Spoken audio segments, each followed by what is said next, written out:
Vous mettez pas le rouge à lèvres après, on va faire une petite Ça vaut une photo, ça. Attends, je vais aller les chercher. Allez les chercher. Voilà.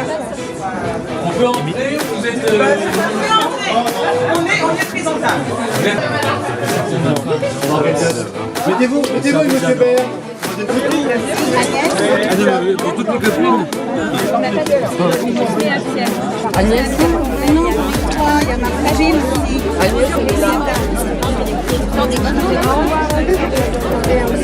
C'est ça qui me vient. Voilà. Merci beaucoup. Merci, c'est super gentil. C'est la couvert. Ah oui. T'as la main dessus. Ah, mais j'adorerais. Alors. Oui. C'est vrai.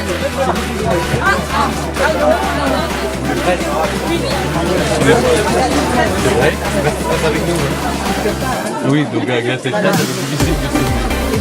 Le truc, c'est de faire les bons gestes.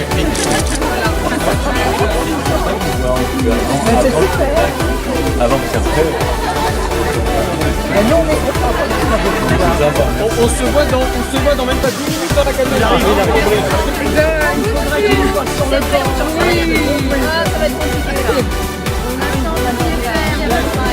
Vous attendez qui de petit ferme?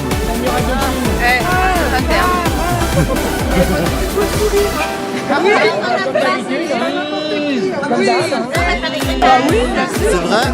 Ça fait plaisir? Il m'a fait un bisou tout à l'heure, alors je vais plus laver. Bonsoir tout le monde. Bonsoir. Ça se passe bien? Oui, c'est Stéphane Merde, c'est moi. Monseigneur Jean-Yves Lamias, 128e évêque de Meaux, de vous accueillir ici dans cette magnifique basilique cathédrale Saint-Étienne, qui est très belle de jour et qui sait aussi se révéler de nuit. Et j'ai mis plein feu pour vous. Cette cathédrale qui ce soir veille, comme elle veille depuis 8 siècles sur la ville de Meaux et sur sa région, veille aussi sur le spectacle historique. Merci à tous ceux qui l'ont préparé pour travailler à sa spectacle. Celui que vous faites avec votre passion, et certains nous disions tout à l'heure depuis 3 générations, depuis 30 ans, la dimension qui lui manquait encore, même si nous avons renoué cette année avec le succès, et nous voyons que les réactions des spectateurs vont tout à fait dans ce sens. Si j'ai accepté d'être le parrain de ce spectacle héroïque, c'est avant tout pour vous et à cause de vous ou grâce à vous. Je trouve que l'histoire n'est jamais mieux racontée que par ceux qui la vivent au quotidien. Et rien ne me touche davantage que de voir qu'il y a autant de jeunes de 3, 12, 15 ans, enfin voilà, la jeunesse. Et puis l'autre chose, puisqu'on parle de mémoire, il y a un autre parrain autrefois qui était Jean-Claude Bouyeli. Et vous savez, je suis persuadé que quand vous citez les noms de ceux qui ne sont plus là, vous les faites vivre davantage, puisque l'oubli est une deuxième mort. J'étais très ami avec Jean-Claude Bouyeli. Et voilà, c'est en fidélité, par fidélité à lui, que j'ai aussi accepté. Et puis parce que, vous savez, moi, dès qu'on me demande quelque chose gentiment, je dis toujours oui. Alors, mais je ne regrette pas un seul instant d'être ici à Meaux. Vous me donnez l'occasion de voir une ville qui me touche. Quand j'étais gamin, quand j'avais votre âge, je lisais avec passion les oraisons de Bossuet.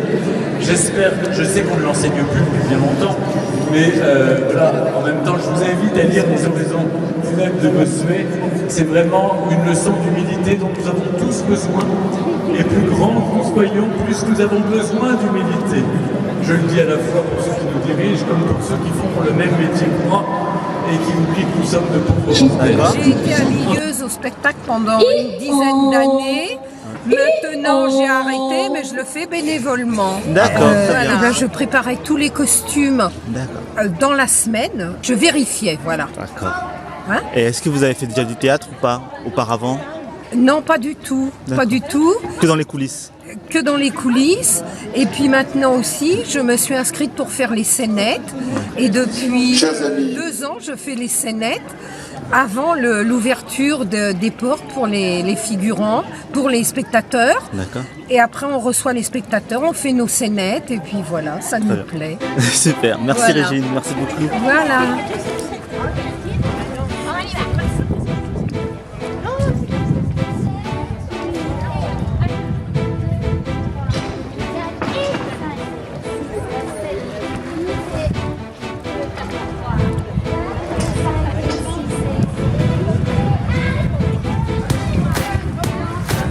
C'est la misère. Pas un seul pignon de pain noir. Nos banques crient famine. Nous n'avons presque plus de grains. Et le meunier du Seigneur ne cesse de nous voler. Plus de blé, plus de farine. Comment voulez-vous que je fasse du pain? Moteur, on sait que tu caches ton pain. Et tes enfants, ils y sont bien regards. Et mes vaches aussi, enfin. Plus de lait, plus de beurre, plus rien.